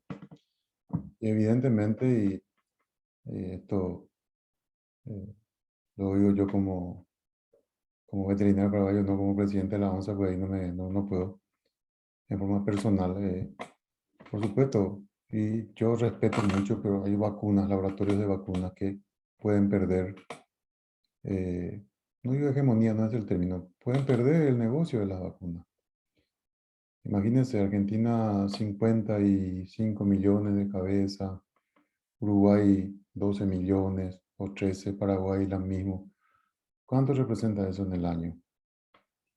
Eh, y es una cosa respetable porque cada quien defiende su negocio. También no hay que cuestionar ni mucho menos eso, ¿verdad? Pero lo importante acá es que hay evidencias técnicas que hoy día justifican un avance en la mejora sanitaria de nuestro país. El hecho de, el hecho, a mí me preocupa el hecho de tomar partido y decir un no casi absoluto al tema del levantamiento de la vacunación. Es un tema que hay que discutirlo. Es un tema que hay que avanzar, independientemente de que se tomen o no se tomen la decisión, se llega a la decisión de levantar o no levantar. Nuestra característica es siempre ser muy reactivo y siempre por eso somos furgón de cola en muchas actividades sanitarias. Cuando el resto ya hizo todo y cuando nosotros nos afectó, ahí comenzamos a preocuparnos y a tratar de defender o de hacer lo que se pueda para defender la situación. Tenemos que ser tiene que haber un cambio de paradigma mental. Tenemos que ser proactivos, adelantarnos a las cosas. Adelantar las cosas no significa, y conlleva riesgo, por supuesto que sí, pero ese riesgo va a ser mayor o menor dependiendo del grado de involucramiento, del grado de responsabilidad de cada uno de todos nosotros, sector público, sector privado. Y así como dijo Víctor, una medida de levantamiento de la vacunación deberá ser tomado no a la ligera, deberá ser producto de un concienzudo estudio, de una concienzuda evaluación de los riesgos internos, de los riesgos externos, de lo que podría significar como ventajas la toma de esa medida. Y si no hay ventajas o si hay riesgos, tampoco se toma. Pero lo que no podemos es encerrarnos y decir un no absoluto. Eso tira por el suelo todos los sacrificios, no sacrificios, no, los esfuerzos que se han hecho a través de décadas tratando de posicionar al producto paraguayo a nivel internacional. ¿Vamos a seguir exportando? Por supuesto que sí, eso no cabe la menor duda, pero como dije en un principio, vamos a seguir exportando a precios diferenciados para abajo. Vamos a dejar de ganar. El cual repercute de una manera negativa en contra del propio productor. Pareciera que el statu quo nos gusta mucho. No es que pareciera, nos gusta mucho el statu quo. Pero la vacunación antiaftosa se considera como una alfombra que cubre toda la suciedad que están debajo. Entonces, ese es el criterio de la vacunación. ¿Por qué vacunas? Porque hay riesgo, porque sabes que hay algo. ¿Por qué dejar de vacunar? Porque estás seguro. Solo ese hecho transmite confianza en los países importadores, en los servicios veterinarios de los países importadores. Te miran con otros ojos. Y nosotros necesitamos ampliar nuestros planes sanitarios, no solo con aftosa. Necesitamos incorporar resistencia antimicrobiana, bienestar animal, brucelosis, tuberculosis, enfermedades reproductivas. De manera que cuando lleguemos a la hora de la negociación, vayamos con 10 carpetas y cuando yo quiera cuestionarte, ¿y cómo estamos con el tema de brucelosis? Y hoy pregunto a Víctor, ¿qué presentamos con el tema de brucelosis? Tenemos que, como siempre lo hicimos, porque esto hay que ser sincero, buscar hacer algo por ahí, a un yapuille para presentar y tratar de defender.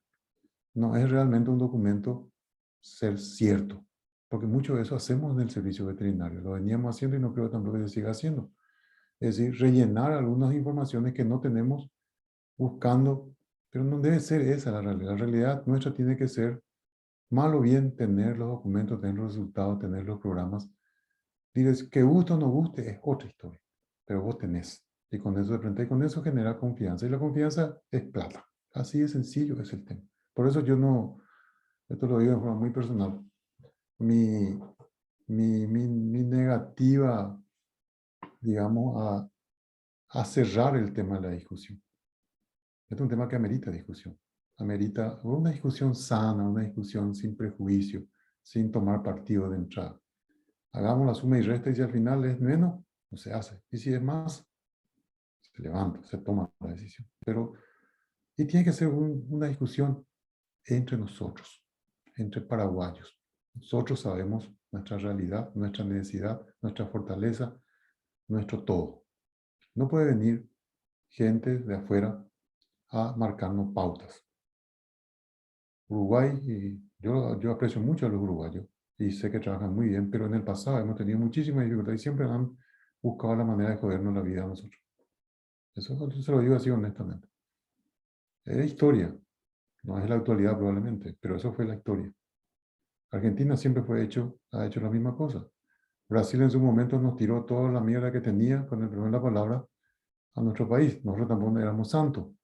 ¿Qué pasa si hoy día Brasil tiene, una vez que toma la decisión y ocurre, tenga algún evento? ¿A quién lo va a culpar?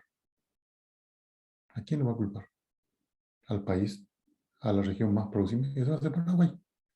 A la Argentina y en particular garantiza mucho que Paraguay siga vacunando porque de esa manera evita realmente complicaciones que puedan tener en el futuro. ¿O acaso Argentina no mira con un ojo diferente todo el litoral, todo el límite fronterizo con Paraguay, la zona del ¿cómo era? NOA, que ellos llaman?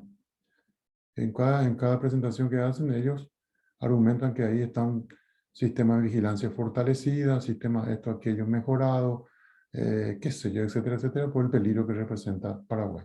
Todavía no creen lo que nosotros tenemos y nosotros tenemos que creerle a ellos.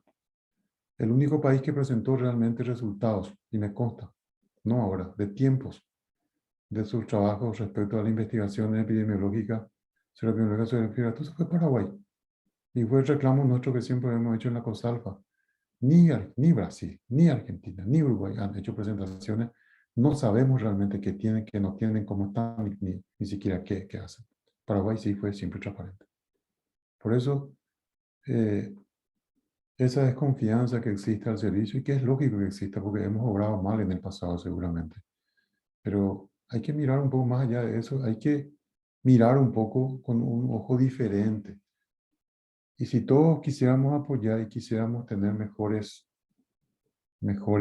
días de carácter económico en este tema, en este rubro en particular, no nos queda otro. Paraguay tiene que apuntar a una mejor situación sanitaria y apuntar a mercados de excelencia. No tenemos volumen como para ni compararnos con Brasil, ni mucho menos con Argentina. Tiene que ser productos de calidad en base a una situación sanitaria excelente para que nos crean que estamos medianamente bien, porque esa es la realidad. Y con eso estaríamos ganando el espacio. Pero esa tiene que ser la discusión, no cerrarnos. La discusión del próximo viernes va por ahí, directamente. Hacernos convencer, transmitir a todos que la vacunación es la mejor herramienta para seguir con este mismo sistema de estatus sanitario. Y sí, es la herramienta que hemos utilizado y que nos dio muy buenos resultados, pero en algún momento ya está siendo cuestionado por todo lo que se hizo y porque ya se llegó al tope y necesitamos nosotros tener la libretita que nos dé la guinda de que también somos buenos en el tema de la fiebre aftosa. Esa es la realidad. Es un tema simplemente de convencimiento, de apoyo y de trabajo y de responsabilidad. Muchas gracias, doctores. El doctor Carlos Tellado, también creo que quería compartir algunas cosas, doctor. Si puedes activar tu micrófono, por favor. Ahí está. Allí está. Sí, de hecho, lo que nosotros estamos discutiendo es una cuestión claramente de interés nacional. Y bueno, mentalizarnos con ese objetivo de interés nacional para llegar a un éxito yo creo que es fundamental. Por otro lado, ya se tocó un tema demasiado importante para mí, cuál es, por qué institución debe ser ejercida el liderazgo de este objetivo tan importante. Y eso es tan obvio que la información científica que debe ser utilizada para la toma de decisiones está en manos del SENACSA. El SENACSA tiene las informaciones científicas y los recursos humanos o los técnicos mejor formados en la ciencia. Esta noche me place bastante conocer y escuchar al doctor Maldonado, a quien felicito por su exposición y que es una demostración de la capacidad técnica que tiene el SENACSA. Al doctor yo ya lo conozco hace mucho tiempo, tiene toda una trayectoria en el ámbito y también es un ejemplo de que en el SENACSA están los mejores valores con el pensamiento científico. Nada más y nada menos que es el presidente de un organismo de la salud animal a nivel mundial. Quiere decir que en el SENACSA está la gente más formada para las tomas de decisiones. Entonces, claramente, el SENACSA es la encargada de liderar este supremo objetivo, que es un objetivo patriótico. Y nos involucra a todos los veterinarios. No quiero involucrarme en una mezquindad gremial, pero el SENACSA está básicamente liderado por veterinarios y ahí nos involucramos todos para apoyar eso que esta noche quedó bastante claro. El organismo, la institución que debe liderar esto es el SENACSA y detrás del SENACSA tenemos que estar todos los gremios buscando ese objetivo. Se habló también de que se hicieron muchas cosas, que eso es indudable. Se ha avanzado muchísimo en el estatus sanitario de la enfermedad que nos ocupó esta noche, que en gran medida que es la fiebre aftosa. Pero también se habló de que en algún momento se pudo haber obtenido o llegado más lejos. Y yo creo que también en ese sentido hay que hacer una mea culpa, que muchas veces sectores relacionados con la actividad pecuaria tratan de hacer prevalecer sus intereses sectoriales o particulares. Y ese es un vicio que se va a tener que contrarrestar y hay que asumir esa realidad.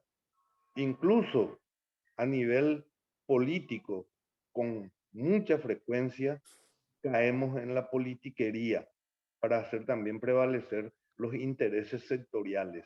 Entonces, dentro de todo ese ámbito, el apoyo de todos los veterinarios buscando ese objetivo, creo que es un desafío que también tenemos que poner sobre la mesa y en consideración para responsabilizarnos todos en llevar adelante esta empresa que es realmente importante para todo el país.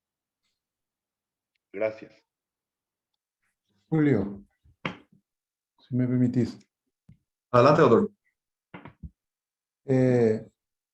Realmente el doctor Tellado tocó un tema que solamente pasó desapercibido, ¿verdad? Por mí por lo menos no lo expresé y hay que entender, y hay que, más que entender, convencerse de que los líderes de las estrategias sanitarias en todos los países del mundo son y deben ser los servicios veterinarios del mundo. El servicio veterinario es el que tiene que imponer, digamos, las reglas sobre cómo trabajar el servicio veterinario que saca la cara en las auditorías. Por supuesto que hay que reconocer que una vez que el servicio veterinario disponga o proponga tal o cual actividad, forma de trabajar, etcétera, etcétera, hoy existe también el fuerte liderazgo del sector privado, por eso se habla de la asociación público-privada fuertemente dentro de la organización. Pero ¿cuál debe ser la temática? Y en eso, realmente, si hablamos de Uruguay, el productor uruguayo reconoce que el líder de cualquier actividad sanitaria que ellos hacen es el servicio veterinario de Uruguay. Y cualquier cosa del servicio veterinario dispone de esta manera. El servicio veterinario ordena esto. Por supuesto que es todo conversado, arreglado, pero a la hora de la verdad es, hoy día, es uno de los temas más cuestionados por las auditorías internacionales. Y el ejemplo tenemos hoy Estados Unidos. Estados Unidos va y viene, ¿verdad? Y seguramente vamos a terminar, ojalá sea así, habilitando al país. Pero el cuestionamiento principal de ellos viene hacia el involucramiento del sector privado en las decisiones sanitarias. El sector privado debe ser un acompañante.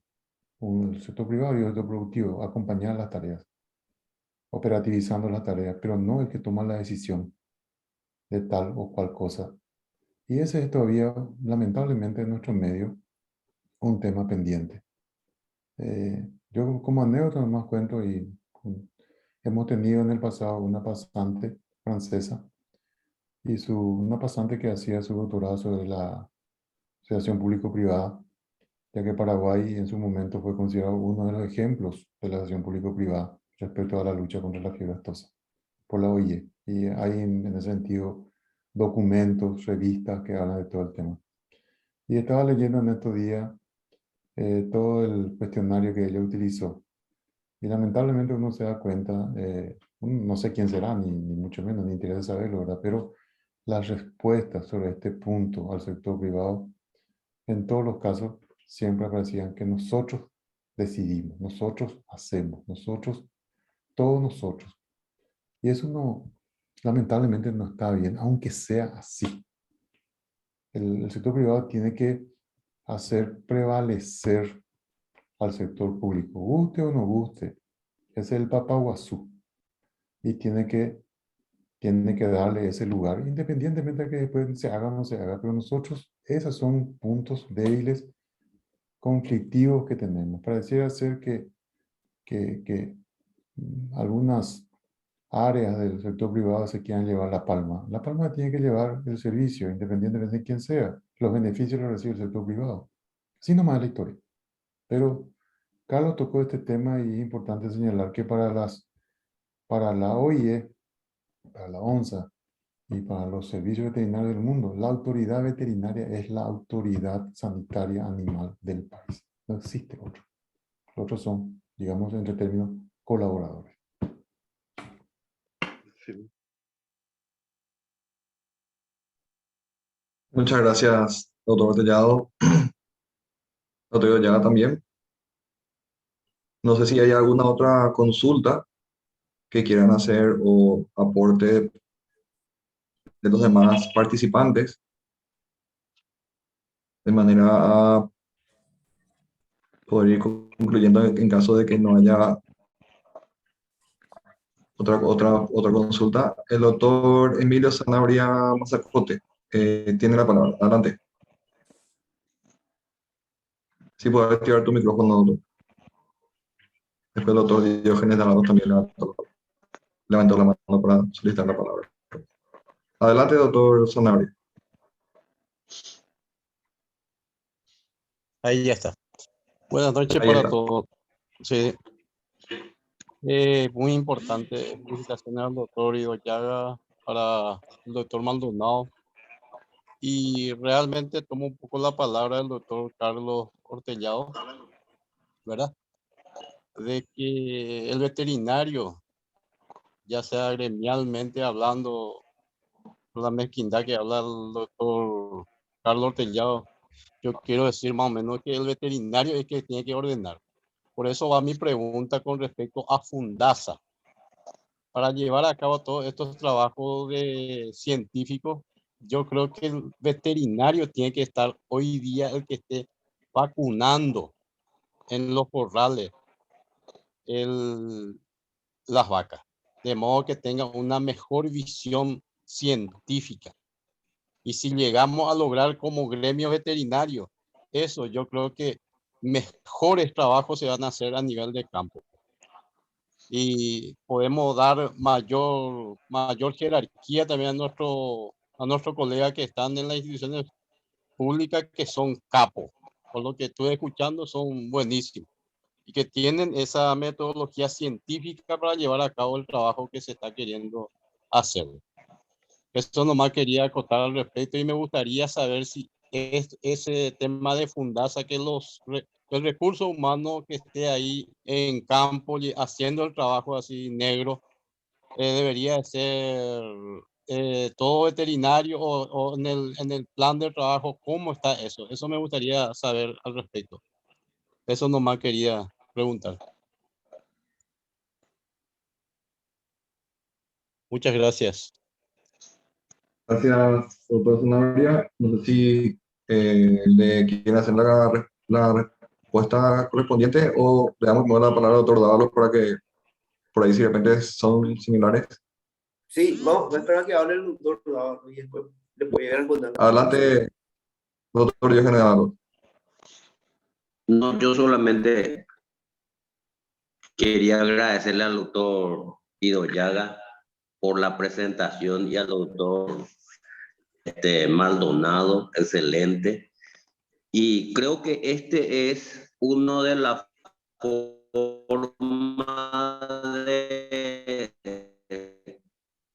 ir trabajando con profesionales, colegas, y van a tener que tener un poco de paciencia y hacer varias disertaciones, charlas sobre este tipo sobre el tema para poder ir cambiando nuestra mentalidad, porque creo que nuestra ignorancia es una de las limitaciones más grandes que tenemos. Entonces, gracias, doctor, y bueno, dejo para que le responda al doctor Sanabria. Mi saludo.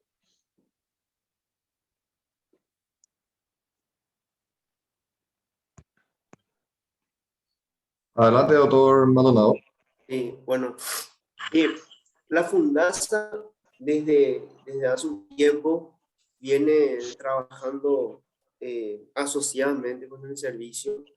Ellos tienen por lo menos hoy están alrededor de 200 veterinarios que están trabajando como coordinadores técnicos de vacunación y hacen un trabajo específico de la planificación de la vacunación, los veterinarios que trabajan a nivel de las diferentes regiones y de las comisiones que están distribuidas en todo el país. La vacunación en sí podemos dividir en dos partes, ¿sí? Históricamente.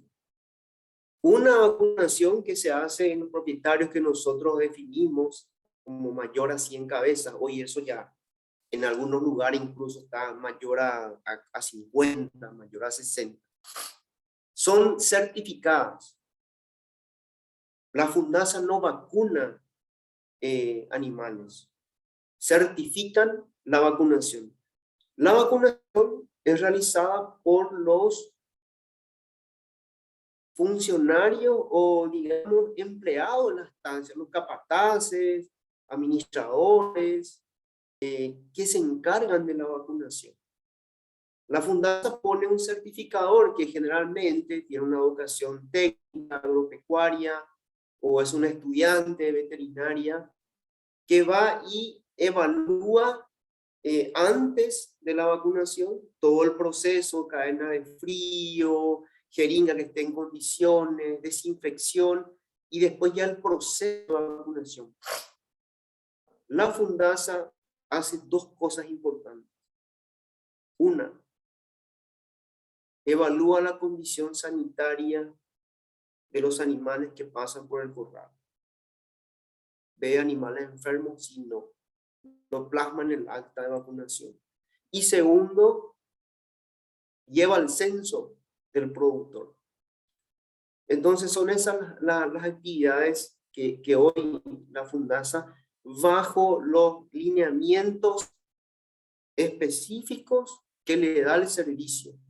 El servicio los capacita, los entrena, les toma un examen a los veterinarios por encima del 80% en las pruebas escritas.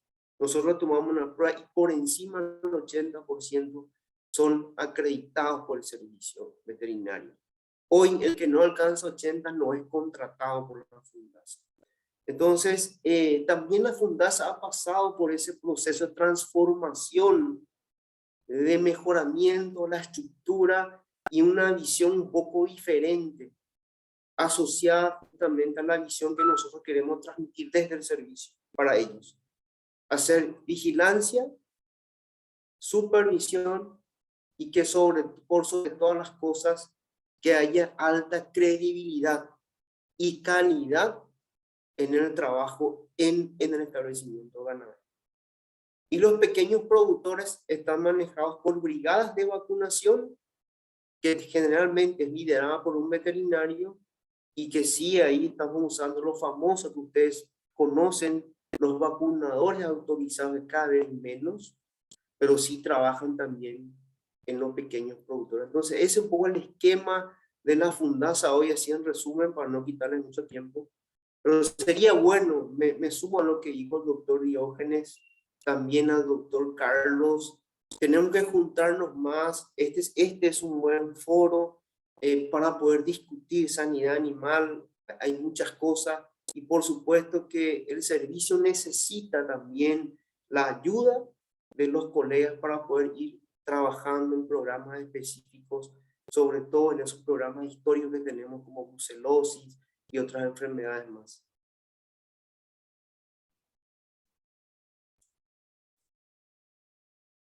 Buenas noches, Julio. ¿Cómo están? Buenas noches, colegas. Agradecido con el doctor Hugo ya con el doctor Darío Maldonado y acotar un poco eso que acaba de decir. Falta más comunicación nomás entre el SENACSA y el gremio.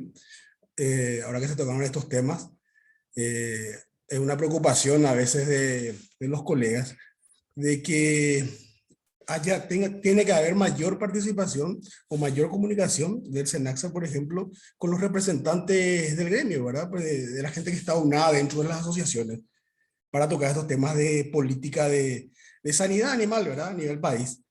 Y justamente ahora creo que hay también un pedido de Paraguay libre de rabia humana, ¿verdad? Transmitida por perros, donde también se está viendo que el SENACSA sea digamos, la institución que esté liderando esto o se va a utilizar parte de toda la infraestructura que tiene el SENACSA, ¿verdad? Porque tiene más que el Ministerio de Salud Pública.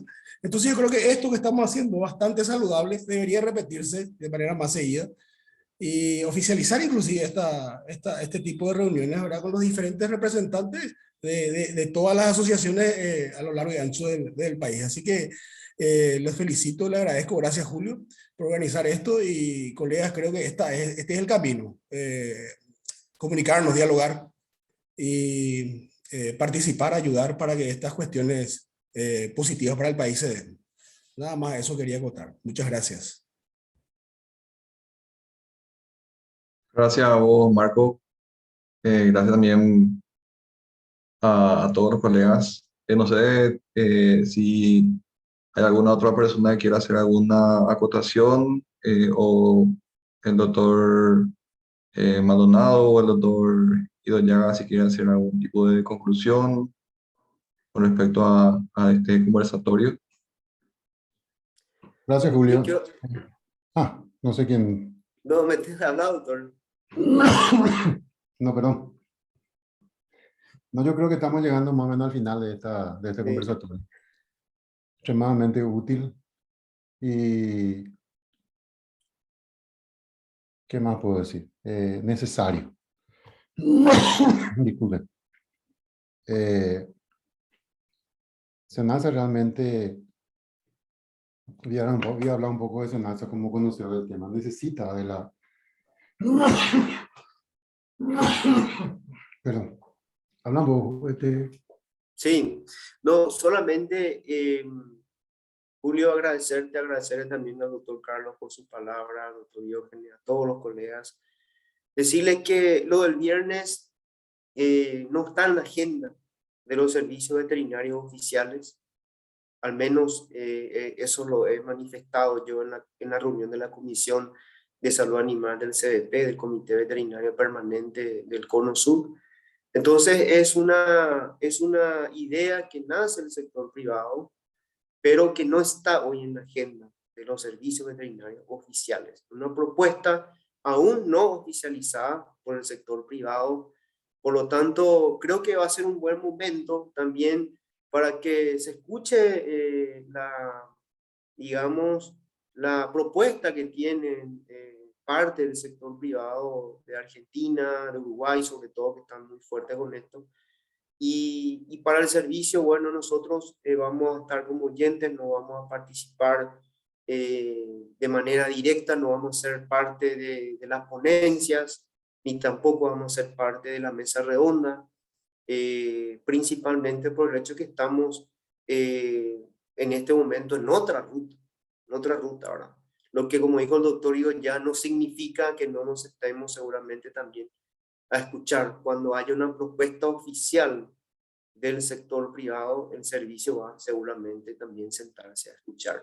Todas las propuestas son bienvenidas. Es simplemente agradecerte, doctor Hugo, por tu excelente presentación. Felicitaciones. Y realmente para mí es un honor, un orgullo poder estar en este foro con usted y también al lado de nada menos y nada más que el presidente de la Organización Mundial de Sanidad Animal. Eso es prácticamente, no se da todos los días. Así que muchísimas gracias. Gracias. Discúlpeme, la gripe no me quiere dejar, se enamoró de mí, parece la gripe. Bueno, yo decía que agradecerle a todos, a Diógenes, porque esto, como dije, surgió de una conversación entre amigos y es algo necesario que tenemos que hacer entre colegas, es recurrir a la información de manera que podamos también ser fuentes de consulta y responder realmente con la holgura que realmente nos debe de caracterizar a todos. Porque estos son temas que nos enseñan dentro de la universidad. Esto es experiencia pura, vivencia pura, lo que de repente estamos comentando nosotros, ¿verdad? Y así como nosotros, habrá muchos otros colegas que conocerán muchos temas también. Y es importante que nos nutramos del conocimiento. Eso es la primera cosa que quisiera dejar. Segundo, entender que el SENALSA precisa realmente, digo apoyo, y el apoyo para mí significa críticas constructivas, conversaciones, discusiones, de manera que el abordaje de la decisión final sobre temas puntuales tengan el menos margen de error posible. Muchas veces estando ahí escuchamos críticas destructivas y no constructivas. También fuimos responsables probablemente de no generar esa relación más cercana, porque es necesario. Hoy Senasa me consta ahora, porque sigo un poco con Víctor muchas de las actividades, planes sanitarios en otras especies, aparte de la bovina, pues nosotros somos especialistas en bovinos, pero no conocemos o conocemos muy poco de las demás especies que también tienen su importancia económica, son rubros importantes dentro de la economía del país. Rubro avícola, porcino, por citar, ovino, caprino, es decir, un montón, las cuales Senasa tiene planes, pero que probablemente muchos de nosotros ni siquiera estemos conociendo aún esos planes. Y somos los veterinarios los que tenemos que liderar las cuestiones sanitarias, eso no cabe la menor duda. Y tercero, discusiones de naturaleza nos debe servir a todos para tener más elementos de discusión.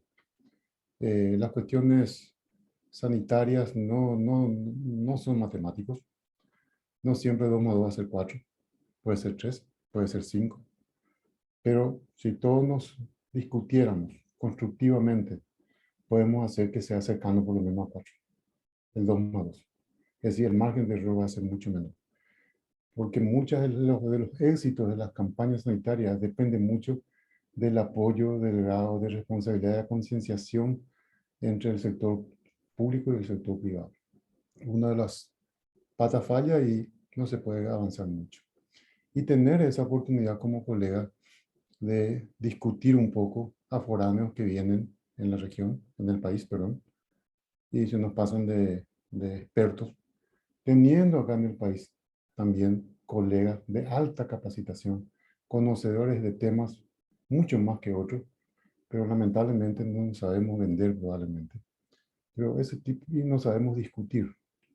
La discusión no significa pelea, la discusión significa anteponer criterios. La suma de eso, la discusión, el resultado final debe ser un criterio lo más centrado posible y lo más acertado posible. Esa es mi forma de ser. Por eso, este tema del panel que se va a realizar el próximo viernes me parece muy interesante escuchar la óptica del sector privado. Pero tener nosotros como veterinarios también nuestro propio criterio para, así como dijo Carlos, esta es una cuestión casi nacional, nos afecta a todos. Y anteponer y también manifestar nuestras dudas, criterios, hacer comentarios y no aceptar todo lo que viene de arriba, no siempre lo que brilla es oro. Entonces también nosotros tenemos nuestra capacidad para discutir. Yo creo que somos extremadamente profesionales bien formados, ya convivencia profesional amplia, y yo por mi parte, sin entrar en mayor detalle, agradecerle a todos, a Diógenes, a Carlos, agradecerle a Julio, a Víctor, a quien invité, y a todos los demás colegas que algunos conozco y otros no. Y evidentemente estamos un poco de gestorio, la cédula nos juega ya un papel un poco importante, un poco negativo, ¿verdad? Y hay gente joven a quienes ya prácticamente no conocemos, pero no obstante estamos para cooperar en todos los temas que ustedes de repente quisieran, con lo que podamos, y si no podemos también, como voy a hablar con Carlos, ver la posibilidad, en mi caso particular, yo estoy en una posición privilegiada dentro de la profesión veterinaria. No lo hago si pudiese colaborar, no es porque personalmente quisiera agrandarme más, ni mucho menos, no, al contrario, es simplemente agradecerle también al acompañamiento que he tenido en su momento del gremio veterinario, del gremio privado y otras autoridades del país para llegar. Es un paraguayo y es Paraguay lo que está allá. Y yo creo que se puede aprovechar bastante bien y espero que así sea y cuenten conmigo para lo que ustedes precisen. Muchas gracias a todos. Muchas gracias, doctor Ido Llaga. Muchas gracias también, doctor Maldonado, por acompañarnos esta noche, y a todos los colegas que están participando, a los que también hicieron sus comentarios, sus consultas. Nos parece que ese tipo de espacios son, así como ya mencionaron, sumamente importantes para nuestra formación, y también para poder también emitir nuestras opiniones, así como dijo el doctor Illaga, nuestros criterios, exponer nuestros criterios también, y participar de esta manera también de forma directa un poquito en el quehacer veterinario nacional.